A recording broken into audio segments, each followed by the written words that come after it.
Lors de notre émission précédente, j'ai invité mes amis Alain Bombard et Haroun Tazieff pour parler écologie, source d'énergie, indépendance énergétique de la France.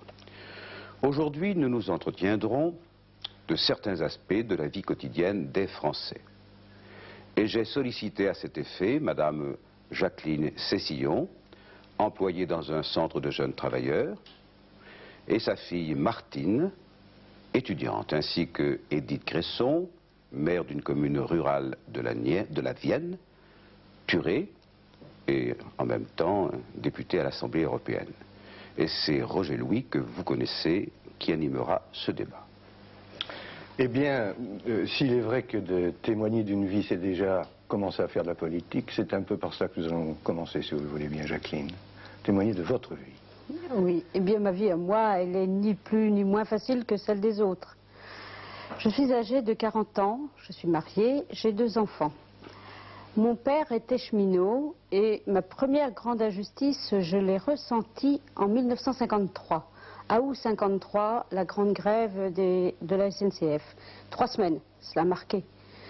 Cela a été très dur chez moi parce que 3 semaines sans salaire pour nourrir 6 enfants, vous voyez un peu la tristesse de mes parents. Ensuite, j'ai commencé à travailler à 17 ans comme employée de maison chez un chirurgien et un avocat. Après, à 18 ans, je suis rentrée dans une usine de l'armée.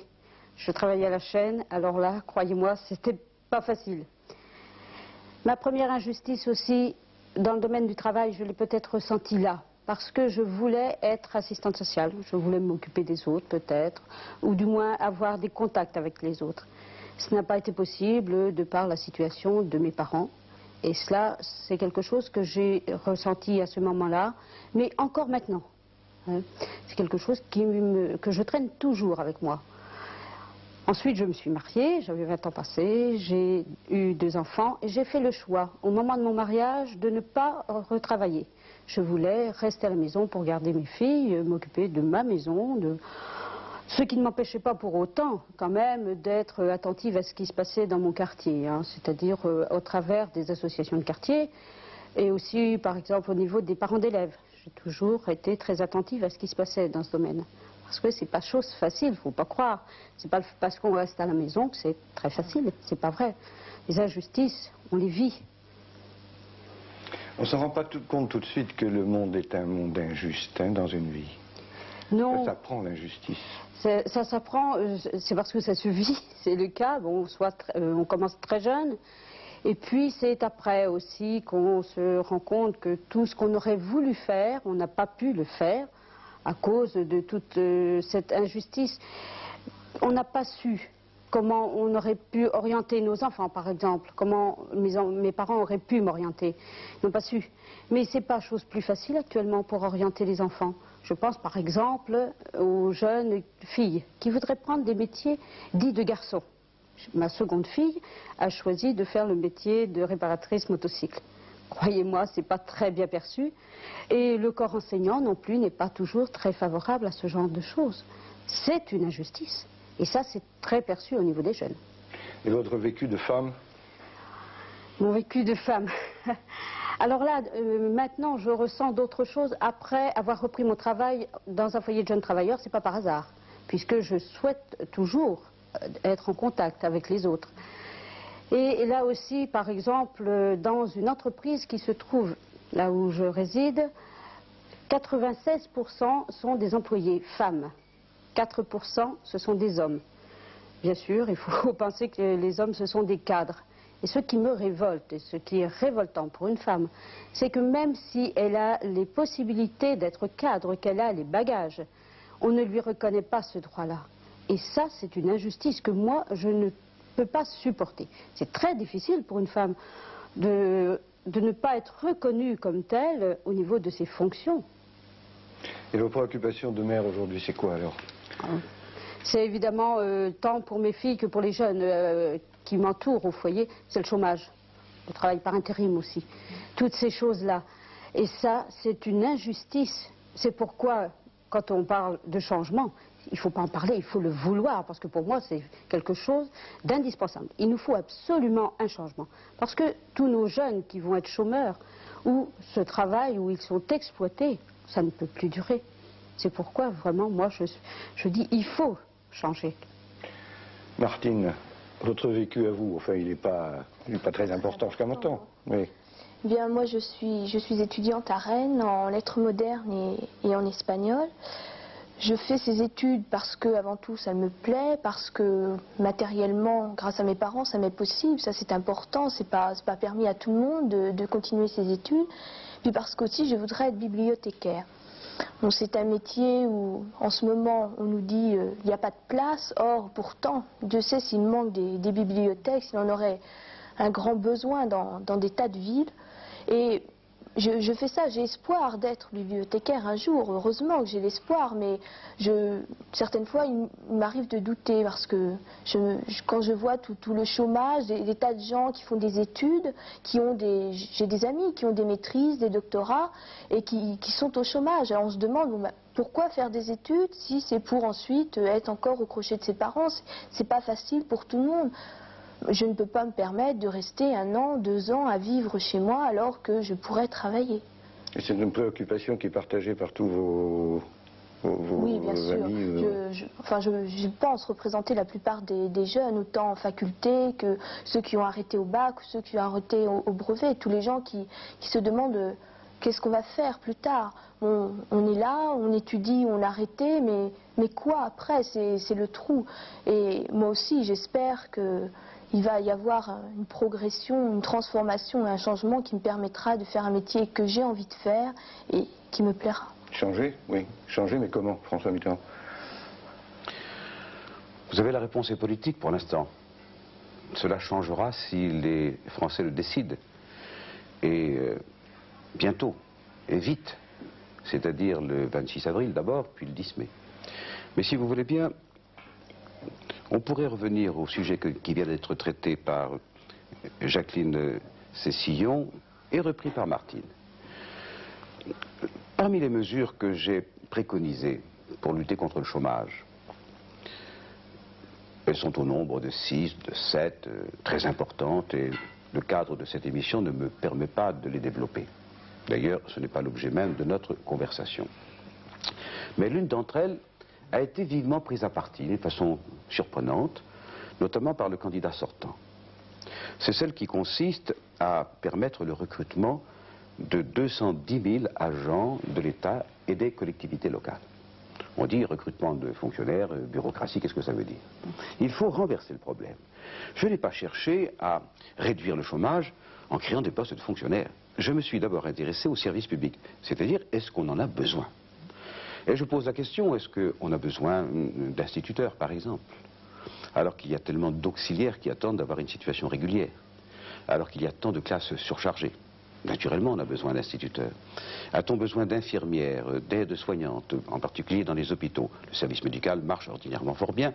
Peut-on dire qu'en dépit du dévouement du personnel, tout ce qui est hospitalier soit au niveau de ce qu'on attend lorsqu'on a un parent, un père, une mère, enfin peu importe, quelqu'un qui vous est cher, un ami, je dirais même un indifférent lorsqu'on va voir un hôpital? On sait bien que j'ai raison de proposer cela.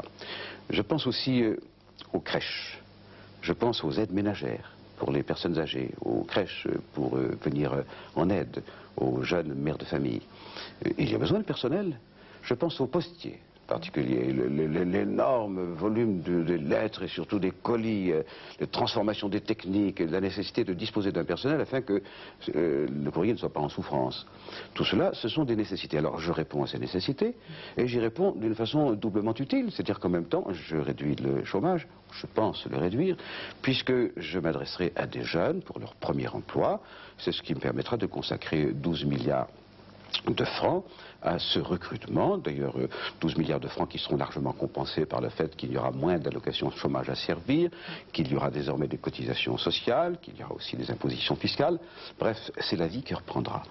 Et je maintiens que c'est une mesure nécessaire et que d'une certaine façon, dans les domaines que j'ai traités, qui ne touchent pas aux bibliothèques pour l'instant, mais naturellement, il faut voir de quelle façon je peux orienter les mesures à prendre. Nous répondrons aux besoins de milliers et de milliers de jeunes.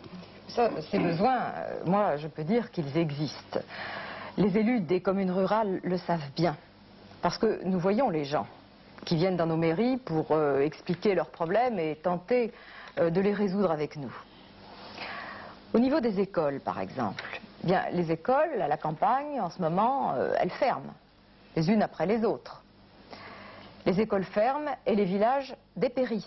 Les jeunes ménages, dans ces conditions-là, ne peuvent pas s'y installer. Où mettraient-ils leurs enfants? Il y a besoin d'enseignants.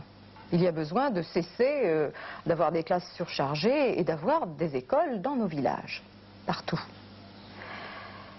Il y a besoin aussi, en ce qui concerne la santé, d'un nombre de personnel important. Et tout à l'heure, vous avez parlé, François Mitterrand, des aides ménagères à domicile. C'est quelque chose qui est une nécessité absolue. Nous avons autour de nous, dans nos communes, des personnes âgées qui terminent leur vie seules, le conjoint a disparu. Et qu'est-ce qu'elles vont devenir si personne ne vient les aider pour leur faire leur ménage, pour s'occuper d'elles? Lorsqu'elles sont impotentes, qu'est-ce qui se passe en ce moment? On les fait partir, on les enlève, on les met dans des établissements où certainement elles sont bien soignées, mais où elles sont isolées, où elles ont perdu leurs amis, leurs attaches, leurs souvenirs, leur maison, les meubles au milieu desquels elles ont toujours vécu, les photographies qui étaient sur le mur, et voilà, elles sont seules. Nous pensons que ça n'est pas juste qu'on termine sa vie de cette manière-là. Nous pensons qu'on a le droit, quand on a vécu et travaillé toute sa vie, de terminer ces jours là où on a vécu. Et nous souhaitons que les personnes âgées terminent leur vie dans les villages. Mais il y a beaucoup d'autres injustices. Il y a par exemple, dans nos communes rurales, les agriculteurs dont le niveau de vie diminue sans arrêt avec la baisse du revenu agricole. Et je dirais plus spécialement les épouses des agriculteurs, les épouses des commerçants artisans de nos bourgs et de nos villages. Ces femmes n'ont pas de statut actuellement. Elles ont des droits très limités et elles ont surtout des devoirs. Elles sont solidaires des dettes et elles n'ont pas de droit sur l'entreprise agricole ou sur le fonds de commerce. Et lorsque leur mari décède ou lorsqu'elles divorcent, ce sont des choses qui arrivent, eh bien, elles se trouvent dans une situation absolument inextricable. Nous pensons que ça n'est pas juste. Nous pensons que c'est une autre politique qu'il faut mener que celle du gouvernement actuel pour changer ça, pour avoir une vie plus juste, plus humaine et plus douce pour tout le monde. Et que les hommes et les femmes des villes et des villages de France s'en trouveront mieux. François Mitterrand, tous les candidats veulent changer, ce qui prouve qu'ils sont tous conscients que ça ne marche pas. Les uns veulent changer dans la continuité, les autres veulent changer en douceur, ou les troisièmes veulent le vrai changement. Et vous êtes probablement le plus ambitieux de tous, puisque vous avez dit « je veux changer la vie ». Oui, c'est vrai, je suis très ambitieux pour la France et aussi pour les Français. Mais vous savez, le choix sera simple, le 10 mai. Pour l'instant, il y a beaucoup de candidats, il est normal que chacun développe son programme, il est normal que les Français réfléchissent, étudient avant de se décider. Mais le 10 mai, il y aura un candidat, qui sera le candidat de la droite, je ne sais lequel, et il y aura d'autre part le candidat que je suis, le candidat des socialistes, et alors là ce sera tout simple de comprendre où se trouve le changement. Puisque le candidat de la droite n'a pour vocation au fond que de perpétuer ce qui est, mais pas forcément par le meilleur côté. Donc je ne vais pas plaider maintenant pour le changement, chacun sait ce que j'entends faire, et j'ai l'intention jusqu'au terme de cette campagne de développer mes propositions. Calmement, tranquillement, mais avec force. Parce que l'enjeu est immense, cela tient au destin du pays et aussi au sort des Français. Et à cet égard, puisque nous avons parlé des problèmes de la vie quotidienne des Français, et surtout des Françaises, je voudrais marquer à quel point j'entends m'attaquer, si j'ose dire, au problème de l'inégalité de la condition de la femme dans notre société. Inégalité à replacer dans le contexte d'une inégalité générale, d'un système inégalitaire. C'est une statistique fort malheureuse qui a indiqué, fort malheureuse mais malheureusement juste aussi, que la France était le pays le plus inégalitaire de l'Europe du marché commun. Ça ne veut pas dire que la France est le pays le plus pauvre, elle ne l'est pas, mais où il y a la plus grande différence entre le plus pauvre et le plus riche. Et à l'intérieur de cette inégalité générale, ce sont les femmes qui supportent le poids le plus lourd. Je voudrais prendre maintenant quelques exemples. 60% des chômeurs actuellement et vous savez qu'ils sont au nombre de 1 700 000, 60% des chômeurs sont des femmes. 80% des travailleurs à temps partiel, et le candidat sortant a indiqué que pour lui, c'était une solution que d'organiser le chômage partiel, 80% sont des femmes. Les femmes n'ont pas accès à la formation professionnelle pour le métier qu'elles exerceront, c'est-à-dire qu'elles exercent le métier pour lequel elles n'ont pas été formées. Ce qui autorise souvent les employeurs à les sous-payer, à les payer au-dessous de leur qualité de travail, puisqu'elles n'ont pas les qualifications théoriques. On en arrive donc à une situation généralisée d'inégalité dans les salaires entre l'homme et la femme, à travail égal, naturellement. C'est vrai aussi pour la promotion. Rarement ou difficilement, la femme parviendra au poste de responsabilité, de direction, qu'obtiendra plus facilement un homme, à qualité égale, bien entendu. Se pose aussi le problème du temps de travail. Une femme qui travaille chez elle pour les obligations familiales et qui travaille à l'extérieur, vous savez ce que disent les experts et les statisticiens? Elle travaille 84 heures par semaine. Et quand on pense que moi je demande 35 heures pour l'ensemble des travailleurs, on voit ce qu'il reste à faire pour permettre aux femmes de disposer d'un temps de travail suffisamment harmonieux. Et puis il y a aussi toutes les femmes qui ne travaillent pas et qui le voudraient. Et cela représente un très grand nombre de femmes qui auraient besoin de cela, tout simplement pour disposer du moyen de vivre ou pour qu'on permette à la famille de joindre les deux bouts.